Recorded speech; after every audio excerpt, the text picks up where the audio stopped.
Okay, this is it. I'm going viral. My name's Karen, and well, I'm in a hotel and a motel, if that's what you want to call it. I'm 48 years old, and I sold my house. Well, my mom and I sold her house because my sister said she needed to sell her house to pay for her teeth.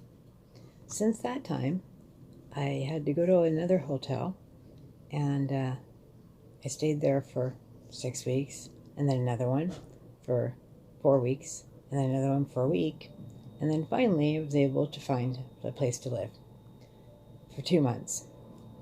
Then, after that, I found another place to live for 6 months, and then another place to live for a year. And in that period of time, in 2019, on February 1st, I fractured my sternum. And in a week and a half, um, well, I didn't fracture my sternum. There was nothing wrong. And then I had an MRI done, and I had fractured my sternum. And then I, got a compression fracture in my back, and I had to have back surgery. And then after that, I took the doggy dogs to the dog park, and guess what?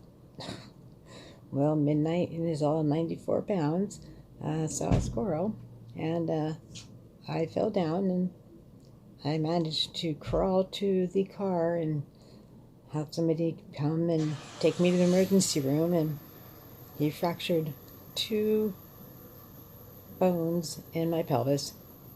And while I'm in the hospital, at Memorial Hospital, uh, well, out of nowhere, I developed a hematoma. Now, I'm going to explain this hematoma, because you think hematoma, it's like a little bruise. No, this thing was 7 inches long, 5 inches in width, and 3 inches high. It was the size of a watermelon. It was huge. It's serious. It's like, it was huge.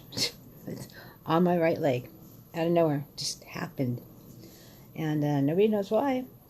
And, Memorial Hospital sent me home with nothing. And 2 days later, I went back when it started blistering. And guess what? They sent me home with nothing. So for the next 7 months, I recovered from that. And during that time, well, I helped some people out that I probably shouldn't have. And I had somebody help me out, and that person didn't help me out as I thought that might have. And, well, I'm in a position now where I need housing. I have nowhere to live. My savings is gone, and well, here I am now. This is the point of going viral. In January, I started calling and looking into housing, and well, I also started packing too, because I had to be out by the end of February, and I have lupus and fibromyalgia and neuropathy and diabetes and ITP and a list of things.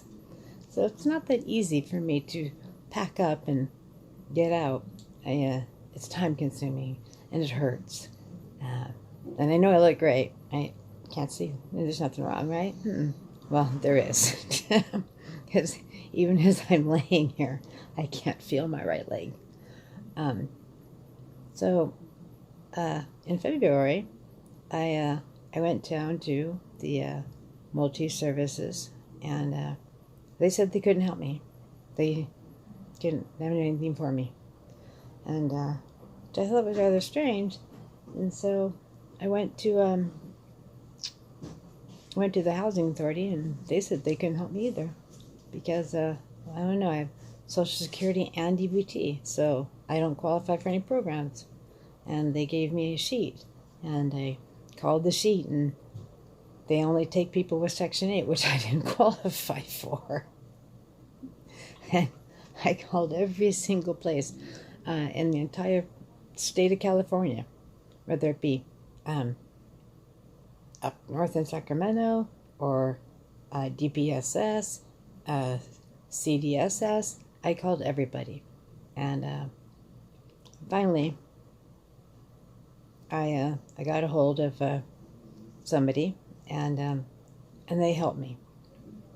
And what I'm thoroughly amazed is this: I have a compromised immune system, and when I went to the hotel after I left my house, I stayed there because if I get sick, it's bad. I don't get just a cold. I get pneumonia. And so I had to be very careful and very sanitary, and things have to be, clean, and it's very high maintenance. And so what I don't understand is I do realize that we have a virus thing going on here. And if I'm fighting so hard not to get the virus, I don't understand why I'm doing everything that I can to avoid getting the virus, but I don't qualify for anything. And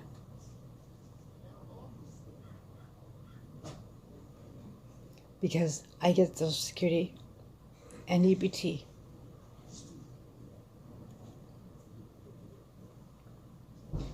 I have 2 service dogs that I use for when I walk, because sometimes I lose my balance.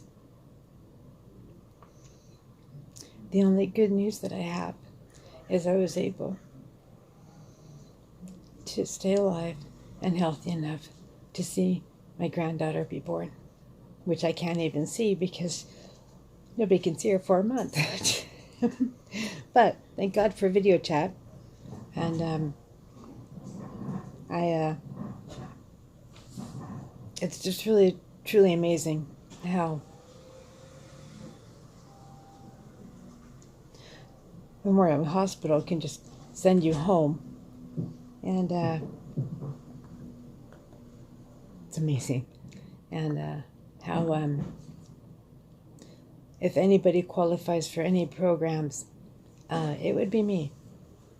And finally, the multi-services, after they found out that I didn't pay for the hotel, my GoFundMe did, I got a disability paper, and my doctor filled it out, and I sent it back. Now, what does that mean? I don't know. What I do know is the person that runs the place said, "Oh yeah, you have 7 days," which would be Thursday. But I'm still waiting to hear back from the multi-services, and spent 3 weeks on the phone. I just can't call anybody anymore. I just can't.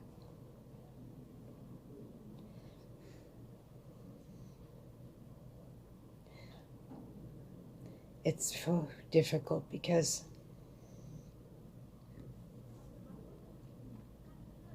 it's the unseen illness. Just because I have a car and just because I get Social Security disability doesn't mean that I'm any more better off than anybody else, because I'm not. My face is all red and swollen from my lupus being flared up. I can't hardly move my hands because I don't know what's going on there. I'm having a bad reaction to something, and I can't do anything about it.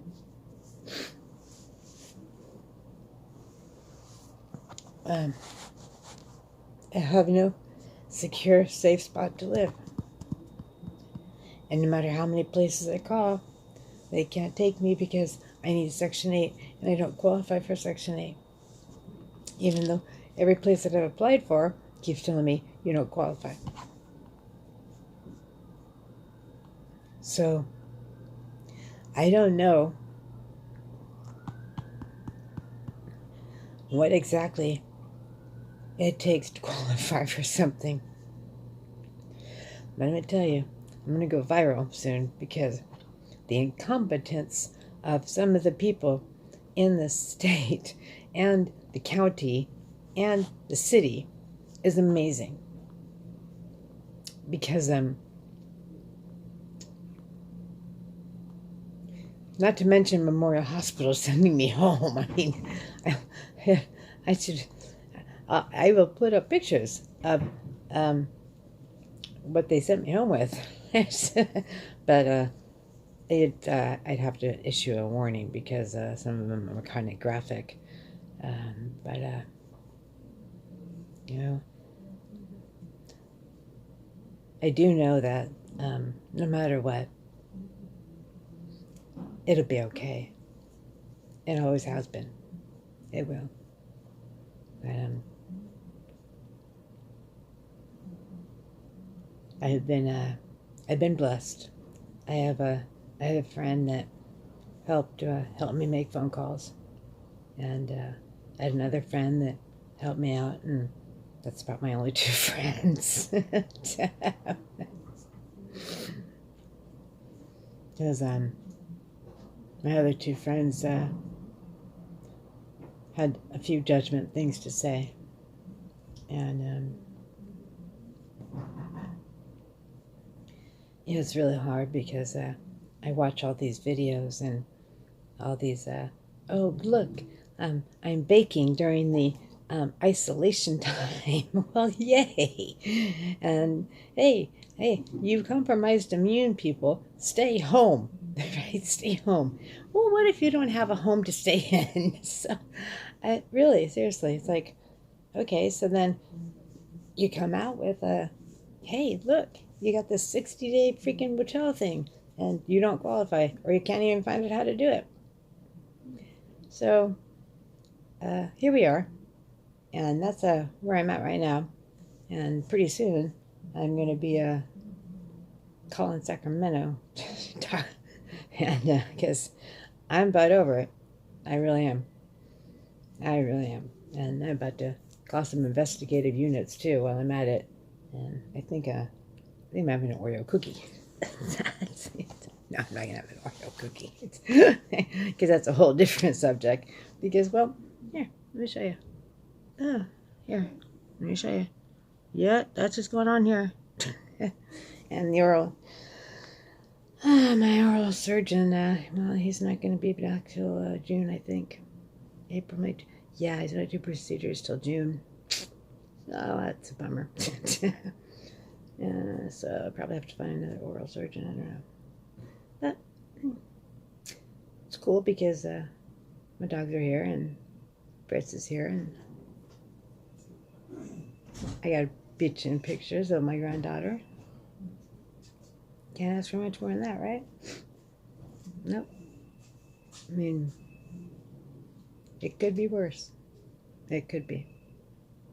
So, just remember that if you think you have it bad, somebody's got it worse. Because at least, no matter how bad it hurts, I make it a point to still function. I make it a point to still go out. I make it a point to take the dogs out. Because if you don't stay positive and you don't take it one moment at a time, then you're going to break down into this dark hole, and that's no good for anyone. So I'm off to go take the doggy dogs out and whatever that annoying noise is right now. And